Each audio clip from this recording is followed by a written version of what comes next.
Chip, as competitive as you are, how disappointing is this one? Yeah, it's really disappointing. As a competitor, it's got to be a rival. We had chances to win the game and put it away, and we didn't. So very disappointing. Did they play good on defense, or did you guys play bad on offense? Culmination of both. What do you think it was that they were doing that kind of stifled the passing game as much as it was stifled?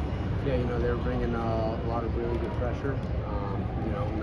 Not us not giving DJ enough time to really lock in on his reads and do everything that he needed to do. So it's partly on me, and as an offense, all we can do is look in the mirror, see how we can get better, and go after the next goal.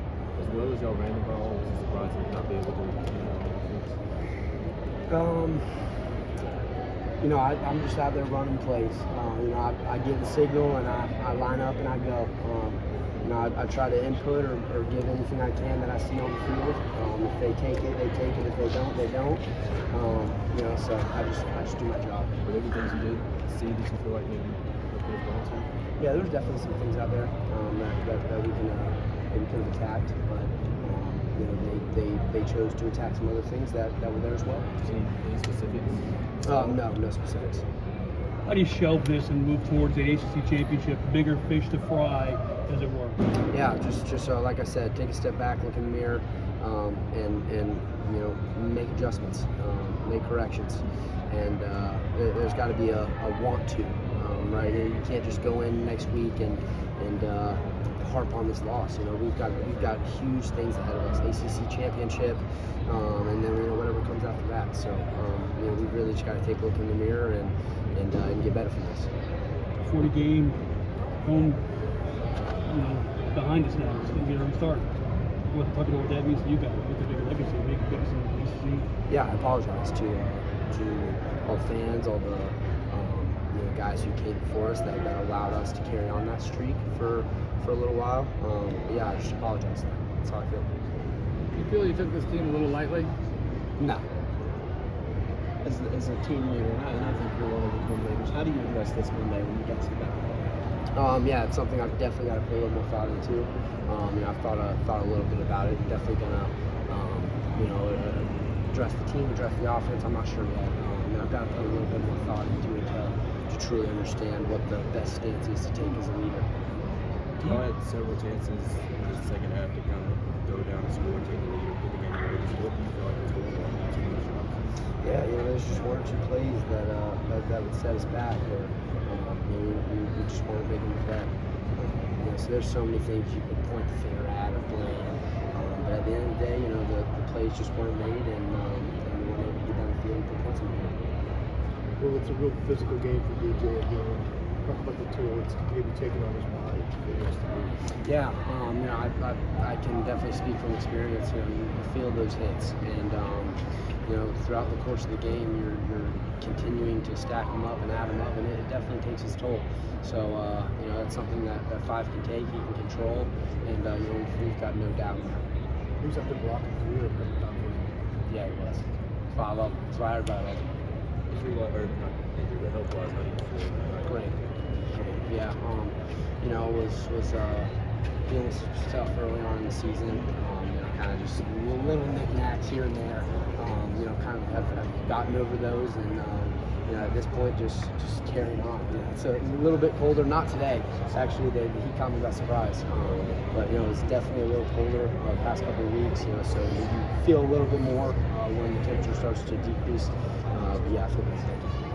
So when you have drives that keep resulting without points, did it at all take a toll mentally on you? Like, when you start kind of pressing it all, you feel like it's an offense? Yeah, momentum is a huge thing, and when you're on the opposite side of it, it definitely does take a toll. So not getting points, not getting in the end zone, you definitely feel that on the sidelines, and that's on the playmakers. That's on me. I've got to take advantage of an opportunity and put the ball in the end zone more often than I get to. I love all you guys. My love is not conditional; it's unconditional. And we did a great job. Almost 40 game win streak. That's incredible. It's absolutely incredible. So you got to appreciate that stuff. And everybody's devastated.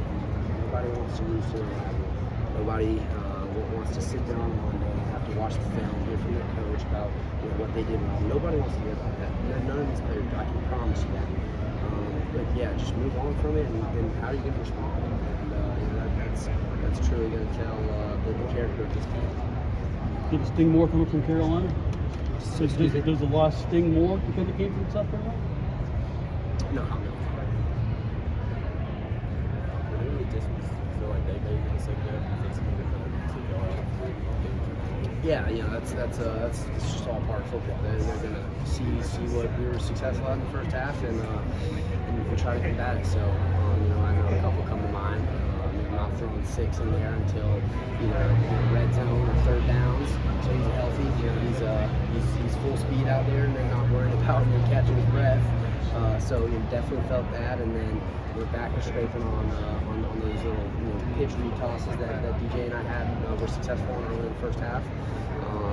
So there's just a couple that come to mind, but yeah, there's definitely adjustments that they threw at us. Despite the turnovers in the second half, did you still get the sense that you still have the belief that if you just get the ball back, you're going to be able to make a run and win this game? We always believe, even after the fumble on the punt, there's still belief, I promise you. That's what this program is made of, and that's what we'll have as long as we're around. So, the answer is yes, there's definitely. Can you put your finger on why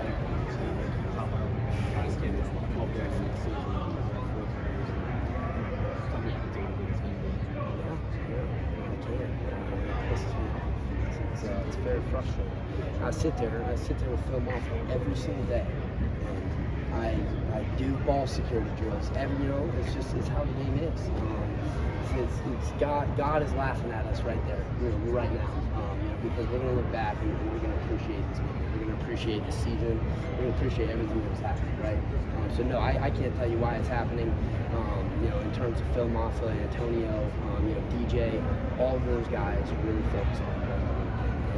And we've seen it the past couple of weeks. So I don't have a clear-cut answer, but one thing I can promise you is that once again we're looking in the mirror and we're going to try to fix it. That's where I go. Can you take me through that kickoff play, kind of how it came about? Yeah, we tried to run a little earlier in the season when they had gotten a penalty. The kicker actually boomed it like 5 yards through the end zone, so we ended up not running it. But yeah, they got a penalty. We were leaving the huddle. Coach Sweeney, kind of relays it to us that he wants to run it. And the kicker, he kicks a great ball right on the outside of the hash, and as a kick returner, that's my responsibility to make that decision, whether or not I'm going to return that. And I thought it had potential to be a really, really good, great play. And things don't go that way sometimes. Like I said, I don't know why, but I can look back and I can regret it. I can say, dang, I should have fair caught it, or I should have done this or that. But if Phil Maffa takes that to the crib, then I'm saying the exact opposite, right? So. I'm so satisfied with everything that has happened, because I know that we're going to be able to reap what we're going against right now. Everything's going to pay off. Is there any read on that, or is it just straight roll up the field? Fortunate for me. Yeah. Y'all had a handful of punts. A majority of them were coming after incomplete passes on second and third down. Does that bother you as a running back? I mentioned it a little earlier in a question. I'm on the field, and my job as a player is to take advantage of the opportunities that I'm given. So I get my eyes over to the sideline as quick as I can. I get the signals, and I run the play. So I've got full confidence in Coach Streeter, Coach Sweeney, Coach Spiller, to get me the ball when I need it and when they feel like I need it. So, as a competitor, hell yeah, I want the freaking rock with 5 minutes to go and the game on the line against our rival. That's me as a competitor, but that's not how it shakes out all the time. And as I said, I've got full confidence in the coaching staff and what they're calling, so just gotta roll with it. The fact that you average 9 yards a carry, I didn't know that. That was the first time I've heard it, but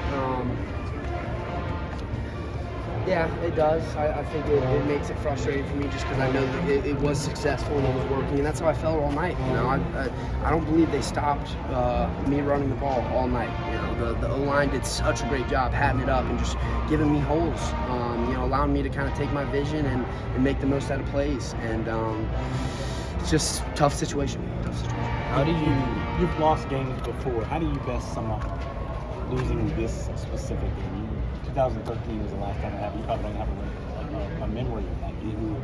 Yeah, you know, it stinks losing to your rival. It definitely does. A little bit more than the other ones. And, it's one you're going to remember. You know, there's no question about it. But hats off to South Carolina. Coach Beamer, he's got a great program brewing over there, and he's doing some really, really good things. So, you know, just a huge shout out to them and all they were able to do today.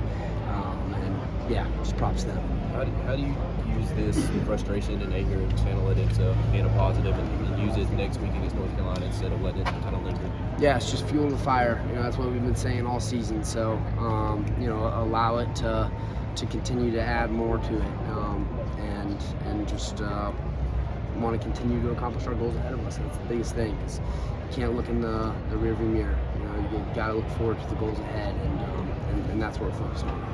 But when you think about the fact that this is the last game for some of these seniors, can you just put it into words just how tough this is to send them out like this? You have the chance to come back and right your wrongs and get another win here at Memorial Stadium. But what they've meant to this program and their time here at Clemson. Yeah, everyone that I saw, I apologize to, because you know I would hate for me to be in that situation and to not be able to come out on top, especially against your rival last home game. You know, there's so many things that go into it. But, you know, I personally apologize to everyone that I saw. Wish that I could have done more to send them out on a victory. But, you know, they've had great careers, and there's no question about that. They've got to look back and be very proud of what they've done in their career.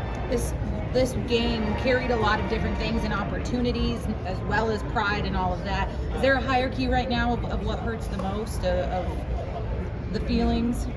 You know, there's so many right now, so many emotions. You know, I really got to think a little bit more about it and, you know, take the weekend to look back, watch some film, and just develop my emotions. So not right now, not one that sticks out, but I can just tell you there's a lot of them. And yeah, I feel sorry for the fans and the seniors and, you know, everybody that relied on myself. Really appreciate it. Thank you.